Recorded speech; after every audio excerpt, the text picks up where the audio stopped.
Hello दोस्तों, स्वागत है आपका हमारे चैनल चैंपियन जैद पर। मैं हूं आपका दोस्त मोहम्मद जैद। और दोस्तों आज हम लोग करेंगे प्रैक्टिस सेट 4.4। इसके बाद हम लोग लास्ट चैप्टर खत्म करके पूरा प्रैक्टिस सेट मतलब अब पूरा अलजेब्रा खत्म कर देंगे। फिर हम लोगों का ही चैनल एक ऐसा चैनल रहेगा इसके बाद जिस चैनल पर आप लोगों को हर एक सब्जेक्ट के हर एक चैप्टर का हर एक वीडियो मिलेगा। ठीक है, तो ये माइलस्टोन मेरा कंप्लीट हो जाएगा 6th चैप्टर के बाद 3 दिन में करा दूंगा मैं। चलिए 4.4 शुरू करते हैं, तो कंटिन्यू करते हैं। तो दोस्तों जैसा कि मैंने पिछले प्रैक्टिस सेट में बताया था कि अक्सर लोग शेयर्स खरीदते हैं, शेयर्स बेचते हैं। तो कभी भी हम लोग किसी शेयर को खरीदते हैं तो सबसे पहले एक चीज देखते हैं, वो चीज है market value of the share. मतलब सबसे पहले हम लोग चेक करते हैं कि भाई उस शेयर का मार्केट वैल्यू कितना है। मार्केट वैल्यू समझ लो उस शेयर का 200 रुपया है। और फिर उसके बाद हम लोग बहुत सारे ब्रोकर्स होते हैं इवेंचुअली जो शेयर्स की डील कराते हैं, दलाल टाइप के, मतलब जो डील कराते हैं एक दूसरे की, तो उनको हम लोग ब्रोकर्स बोलते हैं, समझे। तो वो अपना ब्रोकरेज लेते हैं, एक रेट लेते हैं अपना। तो उस ब्रोकरेज को हम लोग बोलते हैं 0 पॉइंट, मतलब समझ लो वो ब्रोकरेज ले रहा है 0.3% का। ठीक है, तो हम लोग जब भी किसी शेयर को खरीदेंगे तो ब्रोकर को भी उसका 0.3% देना होगा और 200 रुपीज तो हम लोग लगाएंगे। तो 4.4 में हम लोग वही करने वाले हैं। हम लोग पता करेंगे कि किसने कितने का शेयर खरीदा, किसने कितने का शेयर बेचा, और फिर अगर खरीदा बेचा तो उसको लॉस हुआ, प्रॉफिट हुआ, यही चीजें हम लोग फाइंड करेंगे प्रैक्टिस सेट 4.4 में। समझ लो ये हम लोगों का एक क्वेश्चन है। चलो ये फर्स्ट ही क्वेश्चन है। तो अगर हम लोगों को निकालना है कि कॉस्ट प्राइस ऑफ 1 शेयर, ठीक है, कॉस्ट प्राइस ऑफ 1 शेयर, तो उसके लिए हम लोगों को मालूम रहना चाहिए मार्केट वैल्यू और प्लस ब्रोकरेज। यहाँ पे हम लोग देखें तो ब्रोकरेज परसेंटेज में दिया है, तो ब्रोकरेज को परसेंटेज से रुपीज में कन्वर्ट करने का भी है वो फॉर्मूला। ये फॉर्मूला याद रख लो, rate of brokerage upon 100, rate of brokerage upon 100 into market value. ठीक है, तो rate of brokerage 0.3 upon 100 into market value 200 है। तो 0 गेट कैंसल, 0 गेट कैंसल, तो बचेगा 0.3 इंटू 2, ये मिलेगा 0.6 प्लस 200। तो आंसर हम लोगों को मिल जाएगा 200.6 रुपीज। तो एक शेयर उसको कितने का मिला? 200.6 रुपए का। ये किसको मिला? Market value of a share is rupees 200, brokerage was 0.3%। ये हम लोगों का फर्स्ट क्वेश्चन था जिसको मैंने बातों ही बातों में सॉल्व कर दिया। ठीक है, तो यहाँ पे आप लोग लास्ट में लिखेंगे therefore the cost price of 1 share, cost price of 1 share is rupees 200.6। वैसे ही जब भी हम लोग किसी शेयर को बेचेंगे तो वहां पे प्लस ब्रोकरेज की जगह माइनस ब्रोकरेज होगा। मतलब उसका फॉर्मूला कैसे बनेगा बता देता हूं आप लोगों को। Selling price of 1 share is equal to MV minus brokerage. ठीक है, हम लोगों को उसमें ब्रोकरेज माइनस करना पड़ेगा। और फिर कहीं कहीं पे आप लोगों को GST भी दिया रहेगा। मतलब जो यहाँ पे 0.6 आप लोगों को ब्रोकरेज निकला ना, तो इस 0.6 रुपीज पे सोचो, 0.6 रुपीज ऑलरेडी कम है, इस 0.6 रुपीज पर भी हम लोगों को GST लगा हुआ है जो कि है 18%। Rate of GST on brokerage is 18%। तो जहां पे आप लोगों को GST दिया है वहां पे लिखना है प्लस GST, जहां पे GST नहीं दिया है वहां पे इसको नहीं लिखना है। जैसे फर्स्ट क्वेश्चन में हम लोगों को GST नहीं दिया तो वहां पे नहीं लिखना है आप लोगों को। ठीक है, तो GST कभी भी आप लोगों को दिया रहे तो उसको भी ऐड करोगे, क्योंकि आप लोग ब्रोकरेज के साथ साथ उसका GST भी पे कर रहे हो और बेचते टाइम GST माइनस करोगे। समझिए बातें। चलिए सेकंड क्वेश्चन क्या बोला है? सेकंड क्वेश्चन में बोला है a share is sold for the market value of rupees 1000। मतलब उसका मार्केट वैल्यू जो था वो था रुपीज 1000, और जो ब्रोकरेज उसने भरा, brokerage is paid at the rate of 0.1%। What is the amount he received after the sale. Share को बेचने के बाद उसको कितना पैसा मिला होगा। तो शेयर को जब वो बेच रहा होगा तो उसने ब्रोकर का भी 0.1% जो था उसको माइनस किया होगा, क्योंकि उसका फॉर्मूला क्या है? MV minus brokerage. तो ब्रोकरेज मालूम रहना चाहिए। ब्रोकरेज निकालने का फॉर्मूला क्या है? Brokerage is equal to rate of brokerage upon 100 into MV। तो इसका फॉर्मूला समझ में आया। अब रेट ऑफ ब्रोकरेज है 0.1 और अपॉन 100 इंटू MV है 1000, तो 0 गेट कैंसल, 10 इंटू 0.1 होता है 1 रुपीज। ठीक है, तो ब्रोकरेज आप लोगों को मिल गया 1 रुपीज। अब हम लोगों को फाइंड करना है सेलिंग प्राइस ऑफ 1 शेयर, क्योंकि वो बेच रहा है उसको, तो बेचने के बाद उसको कितना पैसा मिलेगा ये हम लोगों का क्वेश्चन है। तो बेच रहा है तो उसको हम लोगों को सेलिंग प्राइस ऑफ 1 शेयर का फॉर्मूला लगाना पड़ेगा, जो कि है MV माइनस ब्रोकरेज। MV है 1000 और ब्रोकरेज है 1 रुपया, तो हम लोगों को आंसर मिल गया 999 rupees. Therefore, the amount that he received after the sale is rupees 999। दोनों क्वेश्चन हो गए हम लोगों के। अब तीसरा क्वेश्चन जो है वो हम लोगों का, आप लोग देख सकते हैं यहाँ पे जीएसटी इन्वॉल्व हो गया है, ठीक है। तो इसको मैं सेपरेटली कराता हूँ, नोटबुक में कराता हूँ, टेबल को सिर्फ फिल नहीं करेंगे, अच्छे से समझ के करेंगे, ठीक है। चलिए थर्ड क्वेश्चन करते हैं। इसमें कोई डाउट रह गया तो कमेंट बॉक्स में लिख दे, बिकॉज चैप्टर थोड़ा हार्ड है। चलिए दोस्तों थर्ड क्वेश्चन करते हैं, ठीक है। थर्ड का वो पूरा बॉक्स में लिखा हुआ है, बट मैंने अलग उसको सेपरेटली लिख लिया, ठीक है।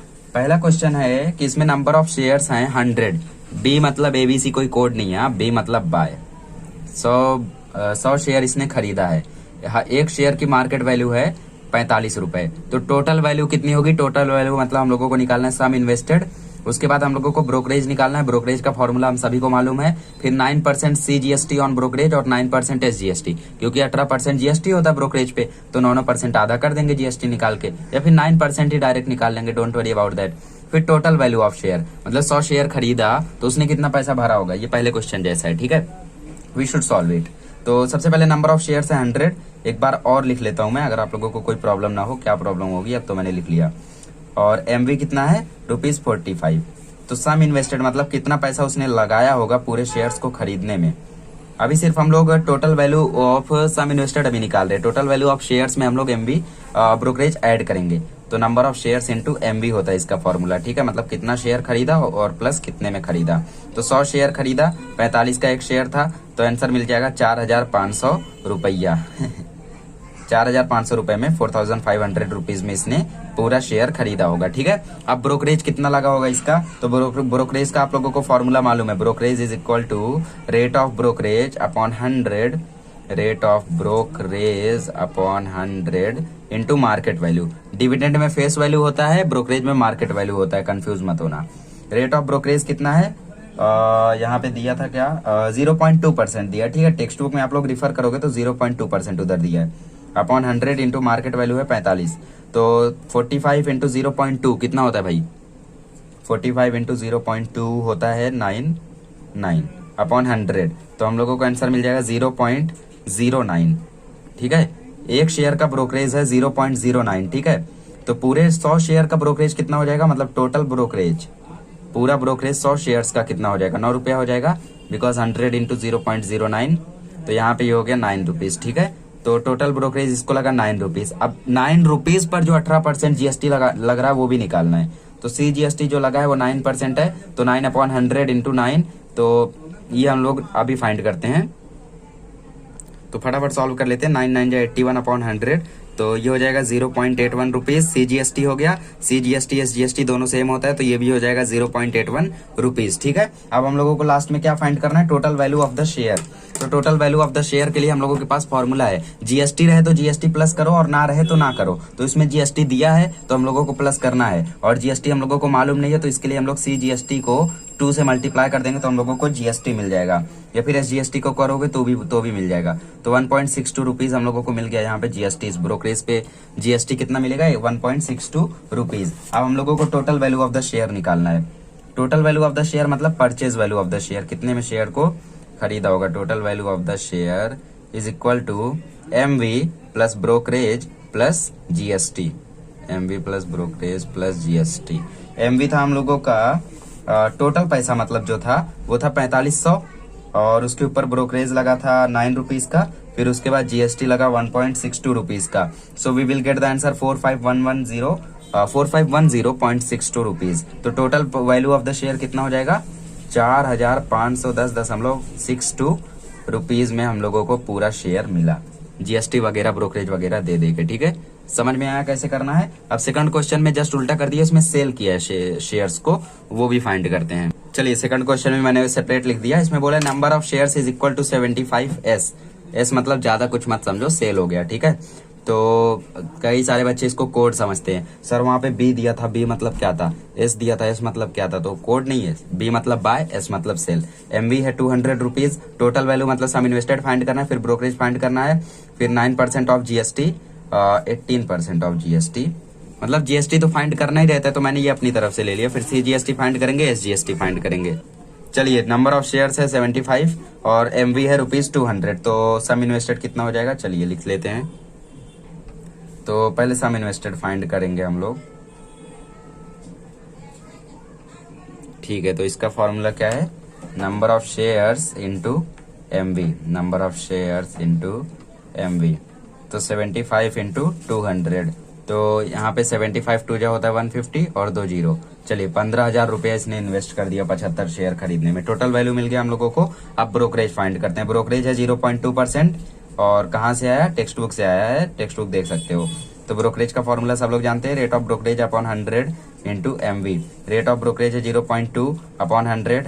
मार्केट वैल्यू है हम लोगों का 200 रुपीज। तो 0 गेट कैंसिल, तो 2 2 जा 0.4 रुपीज। ठीक है, एक शेयर पे जो ब्रोकरेज लगा है वो लगा है 0.4 रुपीज का। तो टोटल ब्रोकरेज मतलब कि पूरे शेयर्स पे जो ब्रोकरेज लगेगा उसके लिए एक नया फॉर्मूला बनेगा। 75 इंटू 0.4 मतलब 75 शेयर था और एक शेयर का ये वैल्यू था। तो टोटल ब्रोकरेज हम लोगों को वहां पे निकला है 75 इंटू 0.4 इज इक्वल टू ₹30 हम लोगों को मिल गया। ठीक है, तो 30 रुपया हम लोगों को टोटल ब्रोकरेज मिला है। अब इस ब्रोकरेज पर भी जीएसटी लगा है भाई, तो जीएसटी निकाल लेते हैं और फिर SGST CGST एक ही बार में निकल जाएगा, वो इजी ज्यादा पड़ेगा क्योंकि जीएसटी निकालना ही है। तो GST on brokerage, GST on brokerage is equal to 18% GST मतलब 18 अपॉन 100 इंटू ब्रोकरेज। तो 0 गेट कैंसल, तो 18 3 या 54 upon 10, so we will get the answer 5.4 rupees. तो ब्रोकरेज पर जीएसटी कितने का लगा, 5.4। अब CGST SGST भी इजीली हम लोगों को मिल जाएगा। CGST equal to SGST is equal to half into GST, तो is equal to half into 5.4 is equal to 2.7 rupees. Easy. चलो अब total value of the share, मैंने बोला है जब भी हम लोग शेयर को सेल करते हैं, इसमें हम लोग सेल कर रहे हैं। ठीक है, तो सेल करते टाइम शेयर को जब भी हम लोग करते हैं तो उसमें ब्रोकरेज माइनस करते हैं प्लस जीएसटी भी हम लोग माइनस करते हैं। तो MV minus brokerage minus GST. तो एमवी मतलब पूरा सम इन्वेस्टेड, जितना सम लगाया था, तो पूरा लगा था 15,000 रुपया और ब्रोकरेज लगाया यहाँ पे 30 और यहाँ पे जो जीएसटी टोटल निकला था हम लोगों का वो 5.4 रुपीज था। So we will get the final answer as 14,964.60 rupees. ठीक है, माइनस करोगे तो मिल जाएगा। जैसे 15,000 में से 30 माइनस किया तो 14,970 आया। फिर 5.4 फाइंड करेंगे तो इसके बाहर भी जीरो लगाना पड़ेगा, डेसिमल वाला सब्ट्रैक्शन सीख लो। 6 9 10 6 9 में से 5 गया 4 6 9 4 1 14,964 14,960। ठीक है, इस तरीके से आप लोग निकाल सकते हो यहाँ पे। Therefore the total value of the share, total value of the share is rupees 14,964.60। ठीक है, अब तक तो हम लोग जो सम कर रहे थे वो बच्चों वाला था। अब फोर्थ और फिफ्थ सम थोड़ा हार्ड है। ठीक है, थोड़ा लेवल बढ़ा है, सो बी प्रिपेयर्ड फॉर दैट। चलिए दोस्तों, यहाँ पे लिखा Shrimati Desai sold shares of face value ₹100 when the market value was ₹50। ठीक है, मतलब श्रीमती देसाई ने कुछ शेयर्स को बेचा जब फेस वैल्यू था 100 रुपया 100 रुपीज और जो मार्केट वैल्यू था वो था 50 रुपीज। ठीक है, और उसको लास्ट में मिला 44,988.20। तो इतना पैसा उसको बेचने के बाद मिला। और बेचते टाइम जो उसने ब्रोकरेज दिया था वो 0.2%, हमेशा ब्रोकरेज इतना ही रहता है। ठीक है, ज्यादातर तो 0.2 0.3 ऐसा ही रहता है हम लोगों का हमेशा। तो इसको रिमेम्बर रखने का। कहीं कहीं पे आप लोगों को हो सकता है ना दिया हो या फिर प्रिंटिंग मिस्टेक हो के 2% हो जाए। तो ऐसी जगहों पे अगर एग्जाम में कभी ऐसा होता है और हम लोग अपना कमाल दिखा देते हैं तो एक इम्प्रेशन बन जाता है। जैसे कई बार हम लोगों के स्कूल में क्वेश्चन गलत आता है तो मैं वहाँ पे बता देता हूँ कि ये क्वेश्चन गलत है, इसमें ये मिस्टेक हुई है, तो इससे थोड़ा सा फर्क पड़ता है। ठीक है, और जीएसटी जो ब्रोकरेज पे रहता है वो हमेशा 18% रहता है हमेशा। तो कितना शेयर उसने बेचा भाई, ये सवाल है। ठीक है, चलो सवाल को अभी बवाल मत बचाने दो। क्वेश्चन का लेवल बढ़ा है तो राइटिंग का भी लेवल बढ़ा दिया, अलग अलग पेन से लिखा है। तो ठीक है, तो कितना उसने रिसीव किया, अमाउंट दैट शी रिसीव्ड, कितना अमाउंट उसने रिसीव किया, वो था ₹4,988.20। मतलब जितना भी शेयर उसने बेचा, समझ लो X शेयर बेचा है तो उसने इतना अमाउंट रिसीव किया। ठीक है, मार्केट वैल्यू था 50, ब्रोकरेज जीएसटी सब कुछ हम लोगों को मालूम है। तो क्या हम लोग एक शेयर का प्राइस निकाल सकते हैं? क्या हम लोग एक शेयर का प्राइस निकाल सकते हैं?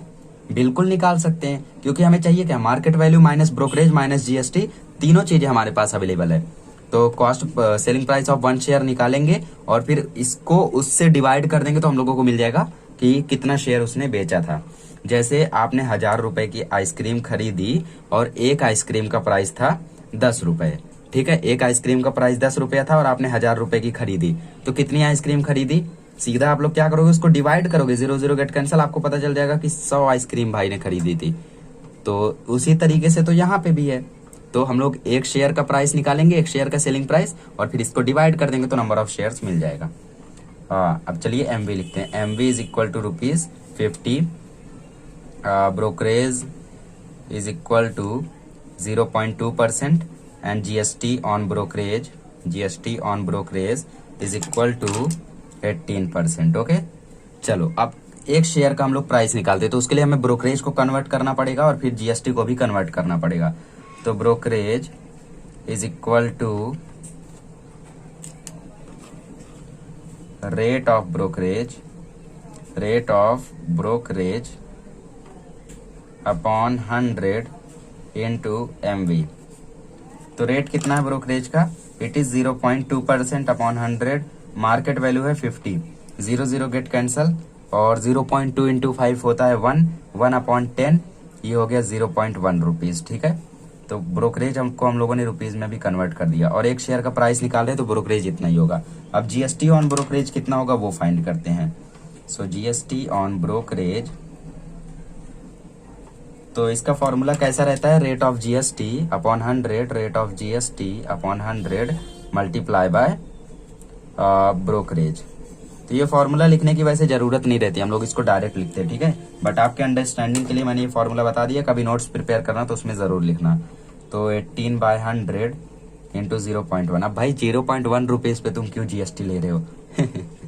बट यही वैल्यू अगर 1000-2000 शेयर्स लोग खरीद लें तो यही वैल्यू बहुत ज्यादा हो जाती है। चलो 18 इंटू 0.1 होता है 1.8 अपॉन 100। तो फाइनली हम लोगों को जो आंसर मिलेगा वो 0.018 हम लोगों को मिल जाएगा, ठीक है। तो ये 0.018 होगा दोस्तों। तो थोड़ा सा मैं कंफ्यूज था तो मैंने डिवाइड करके चेक किया।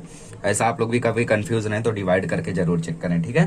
तो जीएसटी हम लोगों को मिल गया, ब्रोकरेज हम लोगों को मिल गया। अब सेलिंग प्राइस ऑफ 1 शेयर हम लोग आसानी से फाइंड कर सकते हैं।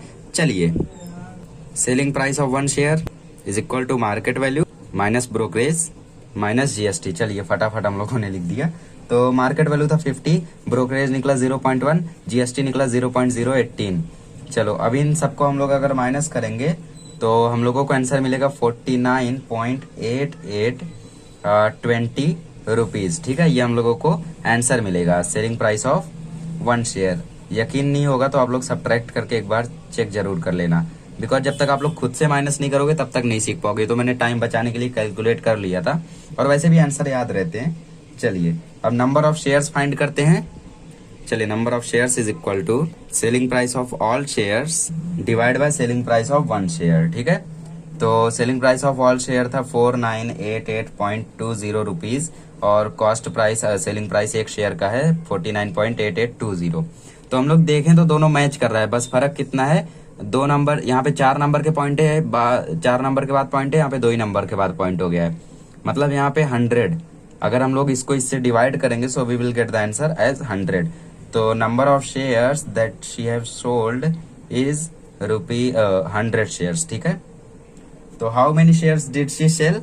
100 शेयर्स उसने बेचे होंगे। इस तरीके से हम लोगों ने फाइंड कर लिया। अब 5वां क्वेश्चन सबसे ज्यादा डिफिकल्ट है, सो बी प्रिपेयर्ड फॉर दैट। चलिए दोस्तों, अब 5th क्वेश्चन को मैंने एकदम हाई लेवल के तरीके से लिख दिया है। अब आपको हैंडराइटिंग खराब लग रही है तो उसमें मैं कुछ कर सकता हूँ, बट इतना टाइम नहीं है कि मैं दोबारा लिखूं। चलिए, mister D'Souza purchased 200 shares of FV ₹50, 50 रुपए फेस वैल्यू में उसने 200 शेयर लिया, और उस समय प्रीमियम था 100 रुपए का। मतलब 50 + 100 करेंगे तो हम लोगों को एमवी निकल जाएगा, ठीक है। बिकॉज मार्केट वैल्यू का फॉर्मूला एफवी प्लस प्रीमियम होता है। He received 50% dividend on the shares after receiving the dividend. तो 50% उसको प्रॉफिट मिल गया था शेयर पे पहले ही, और एक बार उसको प्रॉफिट मिला तो उसने सोचा कि अब शेयर्स भी बेच देता हूं और प्रॉफिट हो जाएगा। तो 100 शेयर को बेचा डिस्काउंट पे 10 रुपए के, मतलब उस टाइम मार्केट वैल्यू 50 - 10 40 रुपीज हो गया होगा। और उसके बाद बचे हुए शेयर्स को उसने 75 रुपए के प्रीमियम पर बेचा। मतलब जब उसे लगा कि कहीं घाटा ना हो जाए, मैंने डिस्काउंट पर बेच दिया, तो उसने प्रीमियम पर बेचा। अब ईच ऑफ द ट्रांजेक्शन, जितना भी उसने ट्रेड किया, बेचा, खरीदा, बेचा, सब पे उसने ब्रोकरेज डाला था 20 रुपए का। तो आखिरी में क्या हुआ, उसको फायदा हुआ या घाटा हुआ, ये फाइंड करना है। गेंड प्रॉफिट हुआ या लॉस हुआ, और अगर हुआ है तो कितने का, प्रॉफिट हुआ है कितने का, लॉस हुआ है तो कितने का, ये हम लोगों का क्वेश्चन है। Okay, so first of all हम लोग फाइंड करेंगे कितना उसने इन्वेस्ट किया था, मतलब कितने का उसने शेयर लिया था। तो नंबर ऑफ शेयर्स कितने थे, number of shares is equal to 200 थे। अब एफ वी कितना था उस टाइम, एफ वी था ₹50 और प्रीमियम था, प्रीमियम इज इक्वल टू ₹100, 100 रुपए का उस टाइम प्रीमियम था। So we will find market value is equal to F V plus premium. तो एफ वी प्लस प्रीमियम हो जाएगा 50 plus 100 is equal to 150 rupees. मतलब उस टाइम मार्केट वैल्यू कितना चल रहा था, 150 रुपीज। ये मार्केट वैल्यू का फॉर्मूला है, हाँ हमेशा याद रखना। 4.2 में हम लोगों ने देखा था, बट आपको रिवाइज करा दिया एक और बार। चलो अब अमाउंट इन्वेस्टेड, कितना अमाउंट उसने इन्वेस्ट किया था। तो अब जो भी अमाउंट इन्वेस्ट किया होगा वो डिपेंड रहेगा number of shares into market value plus brokerage भी इसमें जुड़ जाएगा। ठीक है, ब्रोकरेज क्यों जुड़ जाएगा, क्योंकि उसमें ब्रोकरेज के बारे में हम लोगों को बताया गया है। नहीं बताया होता तो इसमें नहीं जुड़ता। तो नंबर ऑफ शेयर्स कितने हैं, 200, एमवी कितना है 150, और ब्रोकरेज दिया था 20 रुपए का, पहले ही बोला है। और खरीद रहा है, इन्वेस्ट कर रहा है तो प्लस रहेगा, बेचेगा तो माइनस रहेगा। हाँ, तो ये हो जाएगा हम लोगों का 30,000, 200 गुड़े 150 हो जाएगा 30,000, और 20 उसमें जुड़ जाएगा, तो 30,000 20 रुपया हो गया अमाउंट इन्वेस्टेड। मतलब कितना अमाउंट इसने लगाया था ये हो गया। अब इसके बाद जो प्रॉफिट हुआ, जो बेचा, वो सब मिला के हम लोग इसमें से माइनस करेंगे। So we will find that who is greater, कौन ग्रेटर है और कौन स्मॉलर है, तब पता चल जाएगा प्रॉफिट हुआ या लॉस। चलो अब 50% जो डिविडेंड मिला उसका सफाया करते हैं। सो डिविडेंड इज इक्वल टू 50%। तो डिविडेंड फाइंड करने का फॉर्मूला क्या है, dividend is equal to rate of dividend upon 100 into face value. Rate of dividend है 50 अपॉन 100, फेस वैल्यू है 50, 0.0000, मतलब 25 रुपए का डिविडेंड हो रहा है उसको एक शेयर पे। तो टोटल डिविडेंड कितना हो जाएगा, total dividend is equal to 200 share है और 25 रुपया एक पे है। So we will get the answer 5,000 rupees.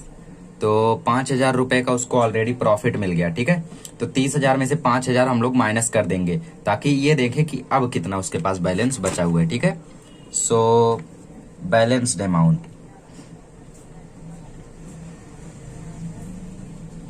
Balanced amount हो जाएगा 30,000 20 प्लस 20 डाल देता हूँ, लिखना भूल गया मैं, माइनस 5,000। तो ये हम लोगों को मिल जाएगा 25,020 रुपीज। ओके, चलो after receiving the dividend he sold 100 shares at a discount of ₹10। Okay, तो एफ वी था हम लोगों का ₹50, और अगर इस पे हम लोग डिस्काउंट दे दे ₹10 का, तो मार्केट वैल्यू का फॉर्मूला हो जाएगा एफ वी माइनस डिस्काउंट। तो 50 minus 10 is equal to ₹40। So M V is equal to ₹40। अब 100 शेयर उसने बेचा, तो सम कॉस्ट ऑफ 100 शेयर्स हम लोग लिखेंगे, सम इन्वेस्टेड यहाँ पे नहीं लिख सकते। तो ये number of shares into M V, number of shares into M V. Number of shares total 100 बेचा, और 40 माइनस 20 माइनस ब्रोकरेज को मत भूला करो। ठीक है, बेच रहा है तो 4,000 माइनस 20, माइनस में रहेगा ब्रोकरेज, 3980 रुपीज टोटल हो गया हम लोगों का 100 शेयर का कॉस्ट। ठीक है, 100 शेयर्स का कॉस्ट कितना हो गया, 3,980। मतलब उसे फिर से 3,980 का फायदा हो गया। बट हम लोग बाकी शेयर्स का भी देख लेते हैं, फिर लास्ट में इकट्ठे माइनस प्लस कर देंगे। अब यहाँ पे बोला है कि उसके बाद उसने बचे हुए शेयर्स, बचे हुए मतलब जो 100 शेयर और बचे हुए थे उसको बेच दिया प्रीमियम पर। यहाँ पे आप लोग सेलिंग प्राइस लिखो तो ज्यादा बेटर रहेगा। ठीक है, सेलिंग प्राइस, हाँ, तो 100 शेयर बचे हुए थे, उसको 75 रुपए के प्रीमियम पर बेचा। तो अब एफ वी जो है वो है ₹50, प्रीमियम जो है वो है ₹75। तो M V is equal to F V plus premium हो जाएगा। तो ये हो जाएगा 50 plus 75, we will get the answer 125। ठीक है, अब selling price of remaining shares, जो शेयर्स बचे हुए हैं, तो नंबर ऑफ शेयर 100 बचे हुए हैं इंटू MV माइनस ब्रोकरेज, तो 12,500 minus 20 is equal to 12,480 rupees. ठीक है, अब 12,000 ये 3,000 ये, ठीक है, दोनों को हम लोग प्लस कर देते हैं और फिर देखते हैं कि ये बड़ा है 25,020 बड़ा है या फिर ये बड़ा है, तो उससे हम लोगों को पता चल जाएगा कि प्रॉफिट हुआ या लॉस हुआ। वैसे आप लोगों को समझ में आ गया होगा अभी तक। तो total value of 200 shares, 200 shares जो थे उनकी टोटल वैल्यू हो जाएगी 3,980 प्लस 12,480। तो यहाँ पे प्लस करते हैं 12,480 plus 3,980 06 10 4 14 4 6 4। So we will get the answer 16,460 rupees. ठीक है, अब देखो ये बड़ा है या फिर ये बड़ा है, कौन बड़ा है? ये बड़ा है ना, तो इसका मतलब यहाँ पे लॉस हुआ है। तो यहाँ पे लिखेंगे here the amount invested is lesser greater, यहाँ पे लिखेंगे, ठीक है, greater than the amount gained. तो जितना अमाउंट मिला उससे ज्यादा ग्रेटर कौन है? जितना अमाउंट इन्वेस्ट किया था। तो मतलब therefore here is a loss, और यहाँ पे लॉस का फॉर्मूला लगाएंगे और बैलेंस्ड अमाउंट में से इसको माइनस कर सकते हो, या फिर आप लोग इसमें क्या कर सकते हो, जो 5,000 का उसको प्रॉफिट हुआ था वो इसमें जोड़ के डायरेक्ट 30,000 में से माइनस कर सकते हो। ठीक है, तो यहाँ पे हम लोग लिख सकते हैं total amount received is equal to 16,000 plus 5,000 rupees, तो ये हो जाएगा 21,460 रुपीज। तो टोटल अमाउंट रिसीव्ड 21,460 है और वो 30,000 है, 30,020 है। तो loss is equal to 30,020 minus 21,460। आप लोगों को 2 मार्क्स यहाँ तक मिल गए। अब आप लोग जो बाद में बोला था बाय हाउ मच, उसका ये मार्क्स है। ठीक है, सो लास्ट में आप लोगों को आंसर मिलेगा 8,560 रुपीज। तो इस तरीके से he incurred a loss, therefore he incurred